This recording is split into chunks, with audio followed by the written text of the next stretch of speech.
là. Hello, hello, hello. Eh ben écoutez, les petits loups, je suis désolé, je suis un peu en retard. J'ai un peu la tête dans le. Hein. On va tranquillement se mettre en route pour cette deuxième journée. On va regarder les actualités comme d'habitude. Bienvenue à tous. Voilà, on va prendre 2 minutes pour prendre le café. En attendant que s'il y a des gens qui se connectent, on ne sait jamais.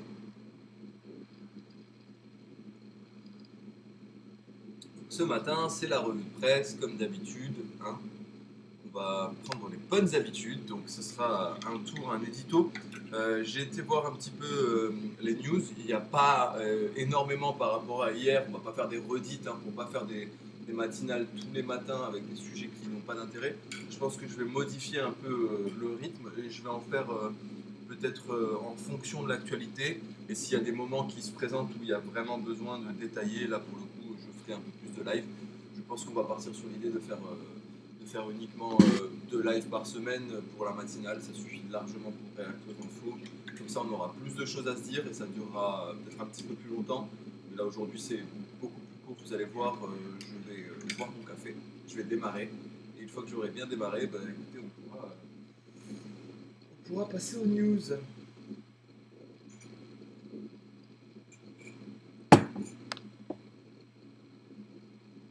Alors, hop là. On va déjà commencer par se positionner avec le bon tempo.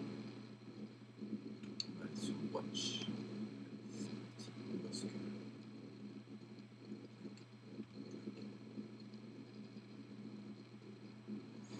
Et alors, tout de suite, j'en profite pour vous dire que la chaîne, comme d'habitude les loulous, vous connaissez, la chaîne elle est toute neuve, enfin elle n'est pas toute neuve, mais il n'y a que 9 abonnés, s'il vous plaît, allez donner un peu de force, AD-du-bas, en-du-bas, voyage, je dirais même plus underscore, pour ceux qui sont bons.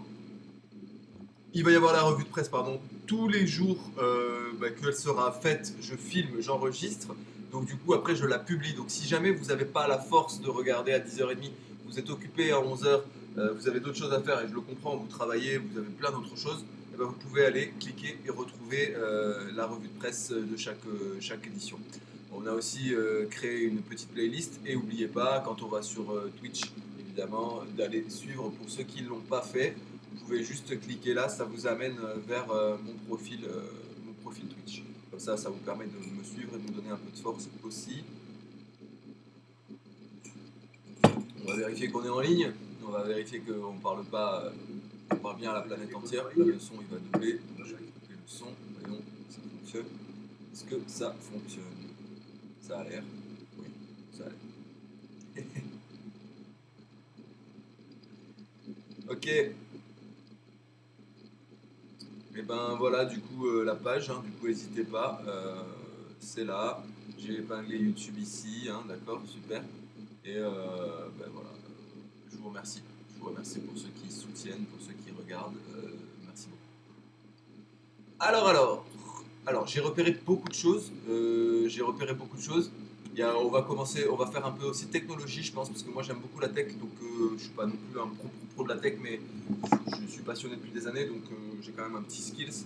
Donc ce que je vais vous proposer, c'est tout simplement de commencer par des choses un peu sérieuses, et puis comme d'habitude, on a pris l'habitude hier et on continuera nos habitudes, finir par des choses un peu plus légères à la fin, histoire de ne pas partir avec le cœur trop lourd. Voilà. Alors, on va commencer tout de suite, tout simplement. J'ai aperçu quelque chose du coup de sérieux. C'était le discours du coup. Le discours de Donald Trump, hein, d'accord. Le discours de Donald Trump sur la Russie et l'Ukraine. Donald Trump, Ukraine, hein, on va aller voir. Voilà. On va aller voir ici. Tac. Apparemment, ce cher Donald Trump a fait vraiment une déclaration très particulière hier, d'accord. L'Assemblée de l'ONU s'est tenue, l'ONU, donc c'est l'Agence nationale des Nations Unies, et le président s'est entretenu avec Volodymyr Zelensky, à qui il a confié que l'Ukraine pouvait regagner son territoire et peut-être même aller plus loin face à la Russie. Une volte-face à considérer avec prudence de la part de Donald Trump. Alors là, Vraiment, c'est très étonnant. Très étonnant, pourquoi? Parce que comment pendant des mois il y a eu de l'Ukraine bashing, du Volodymyr Zelensky bashing de la part de Donald Trump, et aujourd'hui il considère peut-être que la Russie a dépassé les limites en bombardant, en continuant d'agresser l'Ukraine chaque jour. Peut-être que Donald Trump se rend compte que pour obtenir son prix Nobel de la paix, hein, qui lui tient tant à cœur, il va falloir qu'il change d'attitude. Donald Trump a beau nous avoir habitués aux déclarations fracassantes et imprévisibles, le président américain a tout de même saisi l'assistance mardi 23 septembre lors de sa rencontre avec Volodymyr Zelensky. Aussi sévère avec Moscou qu'il a été chaleureux avec son homologue ukrainien, il a jugé que l'Ukraine pourrait regagner son territoire dans sa forme originelle et peut-être même aller plus loin. Alors, moi, je me méfie toujours des déclarations de ce cher Donald. Il a quand même annoncé qu'il allait faire un Dubaï sur la bande de Gaza, qu'il allait régler le problème israélo-palestinien d'un claquement de doigts. Bref, il a beaucoup promis. Pour le moment, on n'a pas vu grand-chose. Hein, d'accord. Donc moi, je me méfie de ces déclarations. Une sortie qui tranche avec le sermon infligé à Zelensky au mois de février 2025, c'est vrai. Vous vous rappelez quand il l'avait reçu et qu'avec son... comment dire... comment il s'appelle qu'il avait bâché avec son collègue là, son président du cabinet, ou je sais plus comment il s'appelle. Il l'avait massacré en direct à la télévision, on aurait dit un combat de boxe déloyal. Alors, ils disent, quand la première rencontre dans le bureau Oval, depuis le retour de Trump à la Maison-Blanche, avait viré à l'humiliation publique devant les caméras du monde entier. À l'époque, le président avait encore réglé la guerre en 24 heures et semblait épouser les positions du Kremlin avec qui il venait de renouer officiellement le lien. De toute façon, Donald Trump, il faut bien se dire que lui, ce qu'il cherche, c'est l'argent. Donc à partir du moment où il y a moyen de faire de l'argent, il sera toujours la personne, il sera toujours en train de dire des choses douces ou des choses comment dire, qui n'ont presque pas de sens, hein, parce que du coup, au final, c'est ce qu'ils cherchent, c'est avoir créé de l'émotion, créer du mouvement et éventuellement créer aussi un développement économique, hein, parce que du coup, effectivement, le développement économique pour Donald Trump, c'est la première chose sur laquelle il a été élu aux États-Unis, Make America Great Again, relancer l'économie à plein ballon, quitte à défiscaliser, quitte à massacrer la planète, quitte à faire alliance avec tous ceux qu'il déteste, techniquement, dont les Russes. Donc, attention avec ces déclarations. Excusez-moi. On continue. Alors, à l'époque, le président promettait encore de régler la à un temps révolu, au moins pour ce qui est du règlement du conflit, et que le revirement de mardi acte de manière spectaculaire. Après des mois de tergiversation à épargner le Kremlin pour préférer s'en prendre aux alliés européens, Donald Trump a donc salué la résistance des Ukrainiens et comparé la Russie à un tigre de papier. Bon, en critiquant vertement les capacités de son armée, cela fait 3 ans et demi que la Russie mène sans direction claire une guerre qu'une vraie puissance militaire aurait remportée en moins d'une semaine. Waouh! A cinglé le président américain qui lui aussi a pointé la faiblesse de l'économie russe en plein crash selon lui. Alors je sais pas à quoi il joue, parce que du coup c'est très étonnant. Il y a quelques semaines il a reçu avec donc au Groenland avec les avions de chasse, le tapis rouge, etc. Limite on va signer tous les contrats possibles. Alors est-ce que c'est un revirement de situation pour embêter la Chine? Peut-être. Possible. En tout cas, sur sa lancée, cette fois aux côtés du président français, il a enfin confié ses doutes sur la relation avec Vladimir Poutine, avant de sembler découvrir que l'Europe achète encore du gaz à la Russie, puis de suggérer aux pays de l'OTAN d'abattre les avions russes qui violent leur espace aérien. Eh ben. Ok. Les États-Unis conservent leur rôle de spectateurs. C'est très grave cette dernière phrase, hein, et donc d'abattre les avions russes qui volent. Incroyable. Est-ce que ça va se faire? Si ça se fait, est-ce que ça va calmer Poutine? Parce qu'il est vrai que depuis le début, de toute façon, ce qui compte, c'est vraiment de calmer Poutine et de jouer au même jeu que lui. Et le problème, c'est que nous, les Européens, on n'arrive pas à lui faire peur, on n'arrive pas à le faire reculer, on ne sait pas taper du poing sur la table, on ne sait pas dire ça suffit, et on n'arrive pas à doser la violence répressive. Alors, est-ce que la solution, ce serait vraiment de rentrer dans cette spirale? Je sais pas. Qu'est-ce que vous en pensez, chat? Vous me direz dans les commentaires si vous avez des idées ou une réaction par rapport à ça. Moi, je suis très étonné.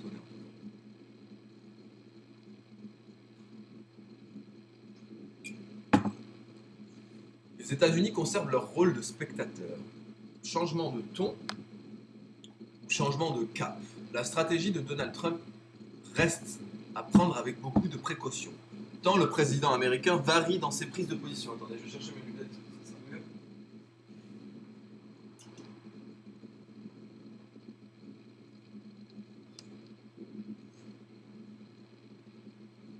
Sinon, il fait que changer. Hein. Ce cher Donald Trump ne fait que changer de position. Donc on ne sait plus qu'est-ce qu'il veut vraiment penser. Alors, nous invitons à regarder ce qu'il a fait plutôt que ce qu'il a dit. Aussi abrupte soit sa volte-face, elle ne dit rien de ce qu'il fera demain. Et le médiateur semble déçu surtout de voir prendre ses distances avec un conflit plus complexe qu'il ne l'imaginait. L'hypothèse transpire d'une autre déclaration posée cette fois sur son réseau Truth Social.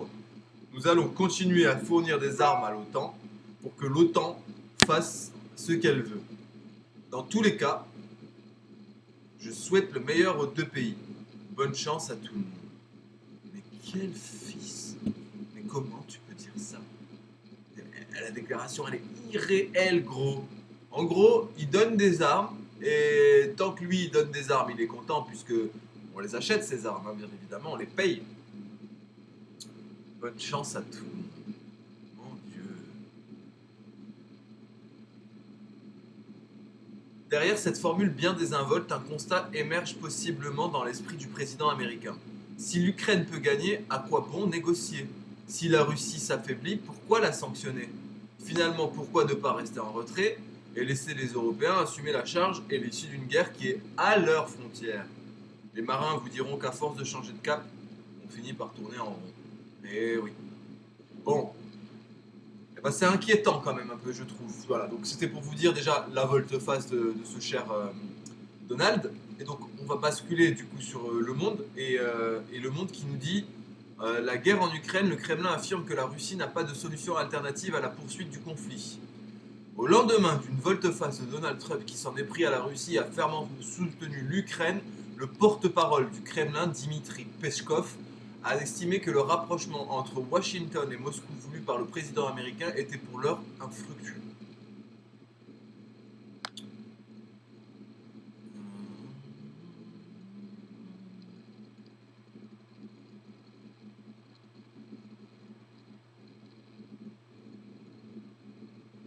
Donc ça, on l'a déjà lu, que Donald Trump faisait une volte-face, ok. Voilà, je voudrais lire juste ça. Donc Peskov, alors... nous poursuivons notre opération militaire, hein, d'accord. Le Kremlin a affirmé que la Russie n'avait pas d'autre choix que de poursuivre le conflit armé déclenché en février 2022 par son attaque à grande échelle de l'Ukraine. Nous poursuivons notre opération militaire spéciale pour assurer nos intérêts et atteindre les objectifs que le président de notre pays a établis dès le début. Et nous agissons ainsi pour le présent et l'avenir de notre pays. Pour les nombreuses générations à venir, nous n'avons donc pas de solution alternative. Bon, donc c'est Bézéo, hein, on est d'accord. Y a pas, voilà. Eux, ils disent bah, tout droit. Voilà. Au lendemain d'une volte-face du président américain qui s'en est pris à la Russie et a fermement soutenu l'Ukraine, le porte-parole du Kremlin estimait que le rapprochement entre Washington et Moscou, voulu par Donald Trump, était pour l'instant infructueux. Dans nos relations russo-américaines, une piste vise à éliminer les facteurs d'irritation, mais cette piste avance lentement. Ses résultats sont proches de zéro, a-t-il expliqué. La Russie conserve sa stabilité économique, a assuré Dmitry Peskov lors d'une interview à RBK. Après les propos du président américain Donald Trump, qui a comparé la veille le pays à un tigre de papier. Le porte-parole du Kremlin a néanmoins ajouté que la Russie faisait face à la détention et à des problèmes dans différents secteurs de l'économie. Ben, si t'avais pas attaqué tout le monde. Des drones ukrainiens attaquent à nouveau un complexe pétrochimique russe. Donc voilà, donc l'Ukraine a abattu 126 drones sur les 152 lancés par la Russie dans la nuit. Bon, tous les jours il y a plus de 200 drones qui tombent, tout va bien. Voilà. Donc, comment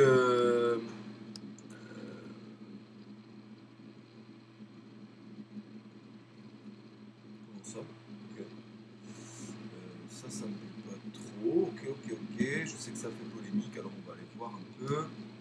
La Pologne se déclare prête à défendre son territoire. Le peuple polonais ainsi que les pays d'Europe centrale et de l'Est n'auront pas peur de drones russes, a affirmé la tribune des Nations Unies. Le président polonais Karol Nawrocki, après l'incursion des drones présumés russes dans son espace aérien, nous ne permettrons pas les actes de provocation sans pitié de Moscou contre nous et d'autres nations qui testent nos réactions et intimident nos sociétés.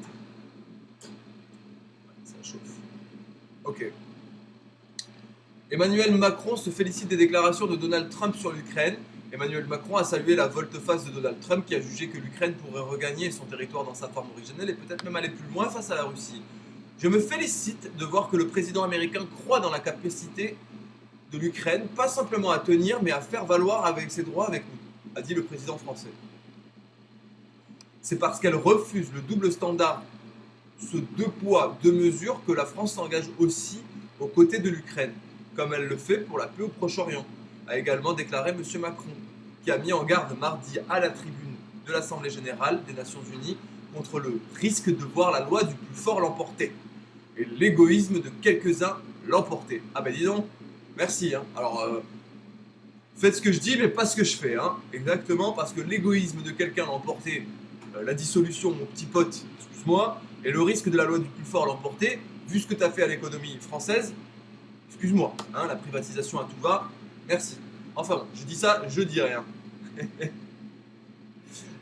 Nous vivons un moment paradoxal où nous avons besoin plus jamais que de restaurer l'esprit de coopération qui a prévalu il y a 80 ans. Il parle de lui, ou il parle de l'état de la France, ou il parle du monde entier.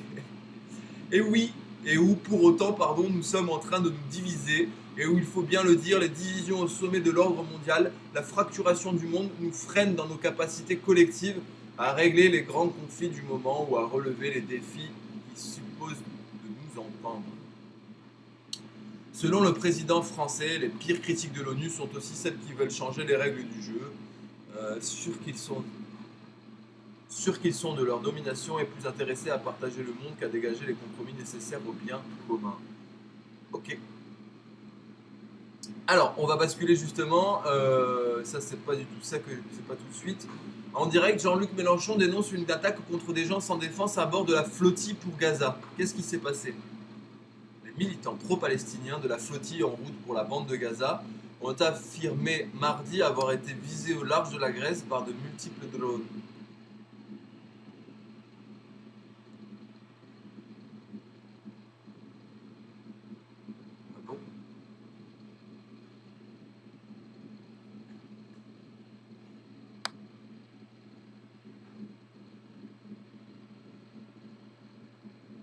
Au moins 51 Palestiniens tués dans plusieurs frappes israéliennes sur la bande de Gaza selon l'agence de presse palestinienne. 51-36 dans la ville de Gaza depuis l'aube mercredi. Citant des sources médicales, 22 civils dont 9 enfants ont été tués dans un bombardement de hangar. Bon bref, c'est horrible. Je suis désolé, là, cette actualité, je pense que comme tout le monde, on n'est pas bien avec tout ce qui se passe là. Jean-Luc Mélenchon dénonce une attaque. Donc du coup, cette nuit, l'armée de Benyamin Netanyahou a attaqué l'une des cibles habituelles des gens sans défense totalement désarmés. Où est la Marine nationale de France qui reconnaît l'état de Palestine assiégé? Ok. Il cherche, d'accord, c'est logique, en même temps il fait son boulot, d'accord. Le Premier ministre japonais Shigeru Ishiba a déclaré mardi à la tribune de l'ONU que la reconnaissance de l'état de Palestine par le Tokyo n'était qu'une question de temps. Je suis profondément indigné par les déclarations de hauts responsables du gouvernement israélien qui semblent rejeter catégoriquement l'idée même de la construction d'un État palestinien. Pour notre pays, la question n'est pas de savoir s'il faut reconnaître un État palestinien, mais quand. Les actions unilatérales persistantes du gouvernement israélien sont inacceptables, a-t-il ajouté. Je tiens à affirmer clairement que si de nouvelles actions entravent la réalisation d'une solution à deux États, le Japon sera contraint de prendre de nouvelles mesures en réponse. Ce qui compte le plus, c'est que la Palestine puisse exister d'une façon durable en cohabitant en paix avec Israël, a déclaré M. Ishiba. appelant la Palestine à assumer son rôle de membre responsable de la communauté internationale. Eh ben, ok, ok. Ça c'est good, ça c'est good. Ah ouais, alors, oui, si, on va passer là-dessus de toute façon. On va passer là-dessus. Donald Trump, comment l'arrêt d'un escalier mécanique a déclenché la colère du président américain à l'ONU. Bon, alors tous ces connards, hein, merci, vous savez ce que j'en pense. Mais on va quand même lire l'article de Pauline Lucas. À son arrivée au siège des Nations Unies à New York, Donald Trump s'est retrouvé bloqué dans un escalator à l'arrêt. Mardi, la porte-parole de la Maison-Blanche a appelé à renvoyer immédiatement toute personne qui aurait provoqué l'arrêt intempestif de l'appareil mécanique. Ah, c'est rigolo ça. La Maison-Blanche crie au sabotage. Les Nations Unies répliquent mardi avant de prononcer son discours devant l'Assemblée générale de l'ONU. Donald Trump est monté derrière son épouse Melania Trump sur un escalier mécanique, qui s'est presque aussitôt arrêté. Le président américain et la première dame ont gardé l'équilibre en se tenant à la rampe et ont ensuite gravi les marches. Ce qui semblait être un incident technique a hérissé la Maison-Blanche. Si quelqu'un à l'ONU a délibérément arrêté l'escalier mécanique quand le président et la première dame l'ont emprunté, il faut les renvoyer immédiatement et déclencher une enquête. Ah, c'est trop drôle, sérieusement. On a une vidéo de ça? Et de son côté, le porte-parole des Nations Unies a affirmé que le mécanisme de sécurité a été actionné par inadvertance par quelqu'un qui était devant le président, indiquant que l'engin a été remis. Caroline, it does appear to be sabotage with the escalator and the teleprompter. What is the White House going to do about that? Well, Jesse, that's definitely what it appears to be to me, and that's why I put out a statement earlier. There was some concerning reporting over the weekend from the London Times, as you pointed out, that UN globalist staffers were basically plotting to set up the President of the United States. And first it was the escalator, then it was the teleprompter. Rien de fou, quoi. Reculons, déclencher une sécurité bloquant l'engin. Cet incident mécanique a fortement déplu à Donald Trump, très sensible à tout accro pendant ses apparitions publiques. Les deux choses que j'ai eues aux Nations Unies, c'est un escalier mécanique défaillant et un téléprompteur défaillant. Non, il déteste les Nations Unies, il est pour la suppression des Nations Unies et des budgets qui lui sont alloués, donc forcément, il dira jamais que ça va. D'accord ? Alors, la France prévoit d'autoriser tous les éleveurs à tuer des loups pour défendre leurs troupeaux. Après avoir poussé en faveur d'un changement de statut de l'espèce protégée et non plus strictement protégée, l'État entend passer d'un régime d'autorisation à un régime déclaratif pour les tirs de défense. Ok. La France a été en première ligne pour réclamer en 2024 l'abaissement du niveau de protection du loup, passé d'espèce strictement protégée à protégée. Quelques mois après l'entrée en vigueur de ce déclassement au niveau européen, l'État devait préciser mardi 23 septembre la manière dont il entend traduire ces changements de statut. Il devait annoncer notamment de nouvelles mesures visant à accorder le droit de tuer des loups à l'ensemble des éleveurs afin de défendre leurs troupeaux sans conditions très attendues. Ces propositions ne satisfont en l'état ni les organisations représentatives agricoles, ni les associations de protection de la nature qui estiment que la France piétine ses engagements internationaux relatifs à la conservation du prédateur. Tu m'étonnes. Bon. Bah écoutez, la question se pose. Moi, je ne sais pas ce que vous pensez sur le loup. Nous, ici, proche de nous, on a très souvent des loups qui viennent attaquer les troupeaux, etc.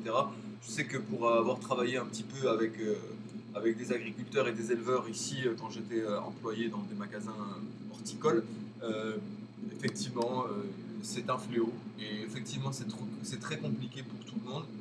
Donc la solution, elle n'est pas facile à trouver. Elle est vraiment pas facile à trouver. Donc j'espère qu'ils trouveront la meilleure des solutions pour ça et que les animaux souffriront le moins possible, quoi. Tout ce que je peux dire, c'est ça.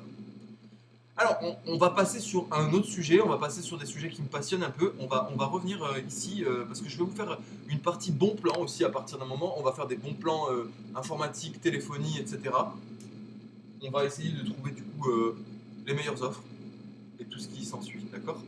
Alors là j'ai trouvé un petit article qui est intéressant. La NASA réaffirme que sa prochaine mission habitée vers la Lune aura lieu bien début 2026. Baptisée Artemis 2, cette mission permettra à 3 astronautes de voyager autour du satellite naturel de la Terre sans toutefois y atterrir. La NASA a assuré mardi être dans les temps pour envoyer en début d'année 2026 des astronautes vers la Lune. Une mission devant ouvrir la voie au retour très attendu des Américains sur la surface lunaire. En pleine nouvelle course à l'espace, en raison de multiples contretemps, cette mission habitée nommée Artemis 2 a été reportée à plusieurs reprises ces dernières années et est désormais prévue pour avril 2026 au plus tard. C'est incroyable les gars, c'est incroyable. Ça veut dire que dans 6 mois, même pas, il y aura des mecs sur la Lune. Nous avons l'intention de respecter cet engagement, a assuré mardi Lakeisha Hawkins, une haute responsable de l'agence spatiale américaine, évoquant même la possibilité que la mission se tienne dès février. L'équipage composé de 3 astronautes américains et d'un astronaute canadien doit être le premier à voyager autour du satellite naturel de la Terre en plus de 50 ans, et il n'y atterrira toutefois pas, d'accord. Cette annonce survient alors que la pression sur l'agence spatiale américaine s'est exacerbée ces derniers mois avec le retour au pouvoir de Donald Trump. Le président américain qui avait annoncé le programme lunaire Artemis lors de son premier mandat souhaite que la NASA retourne le plus rapidement possible sur la Lune et aille également sur Mars. Encore une course avec la Chine. L'enjeu est important car la Chine, puissance rivale des États-Unis, ambitionne également d'envoyer les hommes sur la Lune dans les prochaines années. Si vous avez l'occasion, vous pouvez aller voir, il y a un documentaire sur la cartographie de la face cachée de la Lune. Face cachée de la Lune. Les Chinois y sont allés, ils ont avancé à une vitesse, les gars. Elle est parvenue pour la première fois en 2019 lors de la 4e des 6 missions Explorer de Chang'e, la nord-est de la Lune. Vous voyez. Donc ça c'est très intéressant. Vous pouvez aller choper un documentaire, hein, la mission chinoise, les incroyables images. On n'en parle pas parce que bon, bien évidemment, ça ne fait pas du bien de parler de la Chine et de dire qu'ils sont plus forts que nous dans l'espace, mais c'est le cas et les Chinois sont en train de vraiment de transformer la découverte de l'espace. Ils ont cartographié toute la face cachée de la Lune et ils comptent essayer de trouver des minerais et certainement installer une base. Donc eux, ils vont bientôt pouvoir poser leurs pieds dessus. Ok, le gouvernement souhaite que nous retournions sur la Lune et que nous soyons les premiers. Toutefois, l'objectif de la NASA est de le faire en toute sécurité, a néanmoins insisté Lakeisha Hawkins. La mission Artemis 3 prévoit le retour des Américains sur la surface et est prévue pour la mi-2027. Ok. Très bien. Zuckerberg humilie la tech mondiale. Ses lunettes Ray-Ban font ce que Google et Apple n'ont jamais réussi. Ok, Meta frappe un grand coup avec les lunettes Ray-Ban Meta Display. Un produit bien plus qu'abouti que les Google Glass ou HoloLens qui pourrait même annoncer la fin du smartphone. Meta transforme les lunettes connectées en outils du quotidien et vise la fin du smartphone. Mark Zuckerberg n'en demeure pas. L'avenir passera par des lunettes connectées intelligentes. Effectivement, je pense qu'il a plutôt raison là-dessus. Je dirais que bientôt, on aura une montre et une paire de lunettes et ça suffira largement. Et avec ces Ray-Ban Meta Display présentés lors du Meta Connect 2025, le patron de Meta semble bien déterminé à prouver qu'il a raison. Ces nouvelles lunettes disponibles en France en 2026 ne sont pas encore des lunettes de réalité augmentée complètes, mais elles s'en rapprochent dangereusement. En effet, elles permettent déjà d'envoyer des messages sans sortir son téléphone grâce à un écran intégré, de passer des appels vidéo, d'obtenir des traductions instantanées, d'utiliser une navigation GPS et d'interagir facilement avec Meta AI. Bon, d'accord, c'est une dinguerie. Elles sont accompagnées d'un bracelet EMG, interface neuronale légère qui permet de contrôler l'interface avec de simples gestes de la main. Le tout est proposé pour 799$, soit le prix d'un smartphone haut de gamme. Ainsi, Meta se rapproche encore un peu plus ses lunettes de la promesse d'un monde sans téléphone. Comment Meta a réussi là où Google et Microsoft ont échoué avec leurs lunettes? Il faut le dire, les Google Glass et HoloLens n'ont jamais réussi à convaincre le grand public. Moi, je pense que c'est Apple qui réussira à démocratiser ça, puisqu'ils ont le marché du téléphone et de l'iPhone, les principaux vendeurs. Donc, je pense que c'est eux qui réussiront comme ils ont généralisé le smartphone, ils généraliseront les lunettes avec une interface très simple. Pourquoi Meta aurait réussi là où ces géants ont échoué? Grâce à son partenaire avec Ray-Ban, Meta propose un véritable accessoire de mode et non un simple gadget tech. Ensuite, les lunettes Meta offrent des fonctionnalités utiles au quotidien et non pas des promesses futuristes hors de portée. Enfin, le positionnement tarifaire est bien plus accessible là où les Google Glass coûtent 1500$. Meta vend ses lunettes à moitié prix, cela change tout pour une adoption massive. Du côté d'Apple, les premières lunettes connectées écran ne devraient pas arriver avant 2028, selon l'analyste Ming-Chin Ko. Pendant ce temps, Samsung se concentre sur son casque de réalité mixte Mooran et Google planche sur une plateforme Android XR sans interaction gestuelle. Donc Meta a plusieurs années d'avance et ce n'est pas qu'un effet d'annonce. En juillet, le groupe EssilorLuxottica a révélé que les ventes de Ray-Ban sans écran avaient triplé en un an. Désormais, le Meta Display pourrait amplifier cette dynamique et ancrer Meta comme leader du marché. Très intéressant cet article. Bon, eh ben, écoutez, j'aimerais bien les essayer. Je sais pas quand c'est que ça sera disponible en France, ça a l'air de l'être. Donc s'il y a un magasin qui le propose, j'irai les essayer avec grand plaisir. Très intéressant. Je voulais vous montrer, pour finir, quelque chose très léger. Hein. On va essayer de voir un smartphone Xiaomi à 59 €, solution vraiment pas chère pour changer de smartphone. Donc voilà un téléphone à moins de 60 €, hein, et qui fonctionne avec 120 Hz de l'écran, 1500 cm², hein, d'accord. La mémoire extensible jusqu'à 2 Tera, une carte micro SD, la capacité d'une grosse batterie et un téléphone très peu cher. Donc du coup, petit téléphone, intéressant, d'accord. 3 Go de RAM, mémoire interne 64 Go, donc nickel. De la 4G, un écran HD+, d'accord. Et 120, c'est 6,88 pouces quand même, hein. Et donc 59 € les gars. Donc, je sais pas ce que vous attendez, hein. Moi je vais le choper, je vais aller le choper direct.